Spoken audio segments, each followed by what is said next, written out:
नमस्कार. श्री स्वामी समर्थ. जय जय स्वामी समर्थ.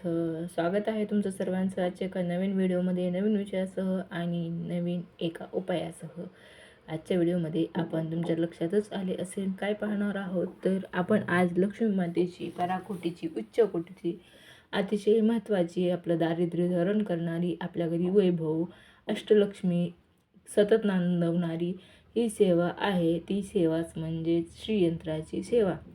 आपल्या घरी श्रीयंत्र असल्यावर आपण तिची सेवा कशी करायची, कोणत्या प्रकारे स्थापना करायची, श्रीयंत्र कसे सिद्ध करायचे, त्याचबरोबर श्रीयंत्रावर दररोजची नित्यसेवा कशी करायची, या सर्व बाबीचा आजच्या व्हिडिओमध्ये आपण विचार करणार आहोत, चर्चा करणार आहोत आणि त्याबद्दल काही महत्त्वाचे नियम उपाय मी आजच्या व्हिडिओमधून तुम्हाला सांगणार आहे, जेणेकरून तुमच्या घरीही पैसा येईल, लक्ष्मी स्थिर होईल आणि सुख समाधानी ऐश्वर्य तुमच्या घरी नांदेल. यासाठी व्हिडिओ अवश्य पूर्ण पहा आणि उपयोगी वाटला तर व्हिडिओला एक लाईक नक्कीच करा.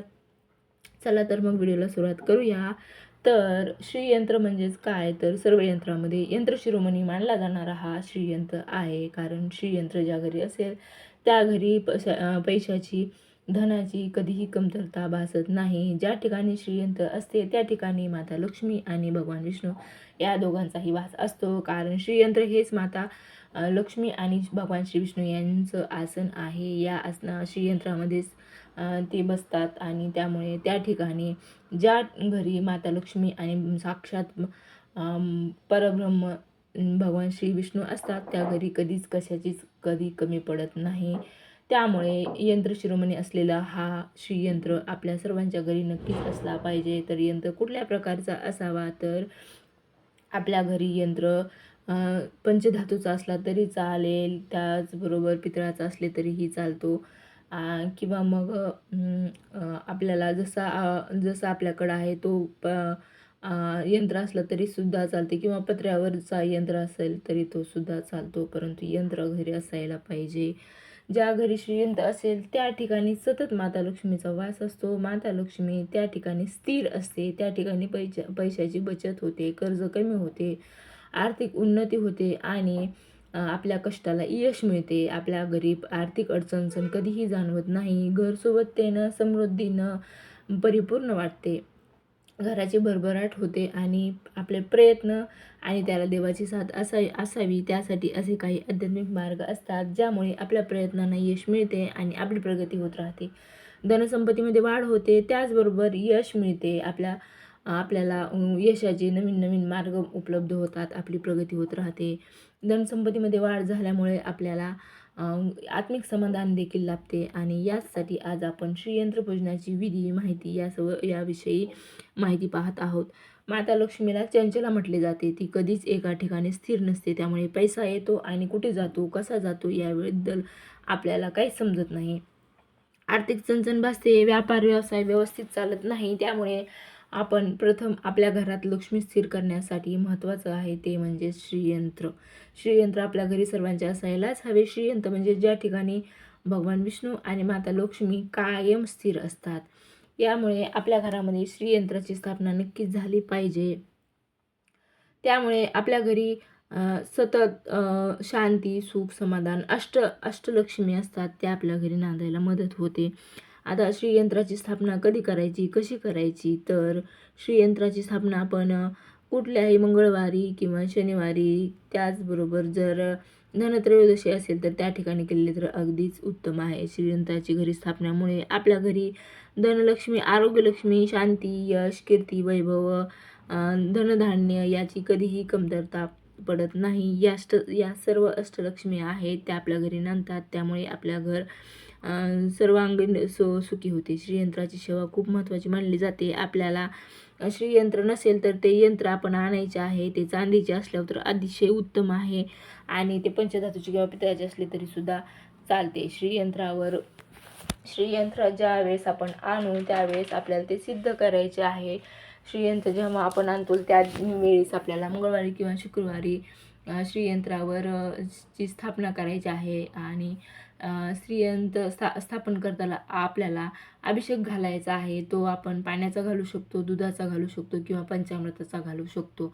अभिषेक करताना प्रथम आपल्याला तुपाचा दिवा लावायचा आहे आणि गणपती बाप्पाला नमस्कार करून नंतर ओम श्रीम नमः असा 108 वेळेस मंत्र जप करायचा आहे. ओम श्रीयम नमः असा 108 वेळेस मंत्र जप करायचा आहे आणि श्रीयंत्रावर पाणी, दूध, पंचामृत जे काही आपल्याकडे असेल त्याने अभिषेक करत राहायचा आहे. त्याचबरोबर आपल्याला 16 वेळेस स्त्रीसूक्त आणि 16 वेळेस पुरुष सूक्त लावायचं आहे. आपल्याला जर हे येत नसेल तर आपण मोबाईल देखील फास्ट स्पीडमध्ये लावू शकता. त्यानंतर श्रीयंत्र आपल्याला एका आसनावर ठेवून त्यावर लाल आसन ठेवायचं आहे आणि 108 वेळा ओम श्रीयम नमः म्हणून 108 वेळा कुंकुमार्चन म्हणजेच आपल्याला 5 बोटाने आपल्या कुंकू घ्यायचं आहे आणि ते श्रीयंत्रावर नमः असं करून टाकायचं आहे. अशा प्रकारे आपल्याला कुंकुमार्चन करायचं आहे आणि हे श्रीयंत्र आपल्याला लाल कलरच्या आसनावर स्थापन करायचे आहे. कारण माता लक्ष्मीला लाल रंग खूप आवडतो आणि आपल्याला जर हे तांदळामध्ये ठेवायचं असेल तर तांदूळ एका वाटीमध्ये आपल्याला छोट्याशा प्लेटमध्ये तांदूळ घ्यायचे आहेत आणि त्याखाली देखील आपल्याला लाल कपडा ठेवायचा आहे आणि त्यावरच मग तांदूळ ठेवून आपल्याला त्यावर यंत्र स्थापित करायचे आहे. त्यानंतर आपल्याला लाल फूल आपल्याकडे असेल तर व्हायचे आहे किंवा कुठलेही सुवासिक फूल असेल तर ते आपल्याला श्रीयंत्राला व्हायचे आहे आणि आपल्याकडं कमलगट्ट्याची माळ असेल तर आपल्याला ती माळ श्रीयंत्राभोवती श्रीयंत्राच्या भोवती घालायची आहे. कारण माता लक्ष्मीला कमळ अत्यंत प्रिय आहे आणि कमळगट्ट्याची माळ 108 मण्यांची असेल तर खूपच उत्तम. कारण आपण दररोज ही अर्पण केल्यामुळे आपल्याला 108 श्रीयंत्राला फुलं अर्पण केल्याचं पुण्य लाभतं. त्यामुळे श्रीयंत्राची माळ आपल्याकडे असली पाहिजे. किमान 5 मण्यांची तरी किमान माळ असली पाहिजे. त्यानंतर आपल्याला दररोजची पूजा कशी करायची आहे श्रीयंत्राची, तर आपल्याला दररोज श्रीयंत्राला स्नान घालायचं नाही किंवा दररोजच काढून त्याला ते स्थापन केलेलं काढत बसायचं नाही. आपल्या एखाद्या छोट्या पाटावर जर स्थापन केले असेल तेवढाच पाट उचलून स्वच्छता करून घ्यायची आहे खालची आणि ती आहे तसं मंदिरामध्ये ठेवून द्यायचं आहे आणि फक्त कमळगट्ट्याची माळ बाजूला काढून आपल्याला हळदी कुंकू व्हायचं आहे, फूल व्हायचं आहे आणि कमळगट्ट्याची माळ व्हायची आहे आणि अक्षता व्हायच्या आहेत. दररोजची अशी नित्यपूजा आपल्याला श्रीयंत्राची करायची आहे आणि महिन्यातून एक वेळेस पौर्णिमेला किंवा शुक्रवारी, मंगळवारी आपल्याला या श्रीयंत्राचा अभिषेक करायचा आहे. त्यावेळेस आपल्याला पुन्हा स्त्रीसूक्त म्हणायचं आहे आणि पुरुष सूक्त देखील म्हणायचं आहे. 16 वेळेस जरी नाही जमलं तरी आपण 3 वेळेस नक्कीच म्हणू शकता. अशा प्रकारे आपल्याला नित्यसेवा करायची आहे श्रीयंत्राची आणि आपल्याला यामुळे आपल्या घरी सतत लक्ष्मीचा वास राहील आणि आपल्या घरी सुख, समृद्धी, धन, ऐश्वर्य, भरभराट सगळ्या काही गोष्टी आपल्या घरी नांदतील. तर अशा प्रकारे पौर्णिमेच्या दिवशी आपल्याला खास करून लक्ष्मी मातेच्या श्रीयंत्राची विशेषतः सेवा करायची आहे. कारण पौर्णिमेच्या दिवशी आपल्याला पुनर्स्थापना करताना आपल्याला स्त्रीसूक्त आणि पुरुषसूक्त म्हणलेलं अतिशय चांगलं असतं. त्याचबरोबर हे श्रीयंत्र आपल्याला दुकानात, व्यवसायाच्या ठिकाणी स्थापना करताना ही अशीच पद्धती वापरून स्थापना करायची, ज्यामुळे आपल्या व्यवसायामध्ये देखील भरभराट होईल, आपला व्यवसाय चांगला चालेल व आपल्या घरामध्ये बरकत येईल, व्यवसायाच्या ठिकाणी बरकत येईल आणि आपल्याला आपल्या मनोकामना पूर्ण होतील. अशा प्रकारे आपल्याला श्रीयंत्राची सेवा करायची आहे आणि आपल्या घरामध्ये सुख, शांती, धन, आरोग्य, ऐश्वर्य नांदन अशा प्रकारे प्रयत्न करायचे आहे. दररोज सकाळ संध्याकाळी घरीमध्ये एकदा तरी श्रीसूक्त लावायचे आहे. त्याचबरोबर एक वेळेस विष्णू सहस्रनाम लावायचे आहे. लक्ष्मी घरात येण्याच्या वेळेला, दिवे लागण्याच्या वेळेला आपल्याला विष्णू सहस्रनामाची सेवा करायची आहे. विष्णू सहस्रनाम ज्या ठिकाणी चाललं जाते त्या ठिकाणी माता लक्ष्मी धावत येते. त्यामुळे आपल्या घरी माता लक्ष्मीला बोलवण्यासाठी आपल्याला आपल्या घरामध्ये विष्णू सहस्रनाम स्वतः पठण करावे किंवा मग आपण मोबाईलवर लावून जरी ऐकले तरीही खूप उत्तम आहे. सकाळ संध्याकाळ आपल्याला देवघराला दिवा लावून तुळशी मातेला दिवा लावायचा आहे आणि हे विष्णू सहस्रनाम आपल्या घरामध्ये लावायचं आहे. तर असं आपण 1 महिना केल्यानंतर निश्चितच आपल्या घरामध्ये आपल्याला फरक जाणवायला लागेल, निगेटिव्हिटी दूर होईल आणि पॉझिटिव्हिटी आपल्या घरामध्ये माते लक्ष्मीच्या पावलाने येईल.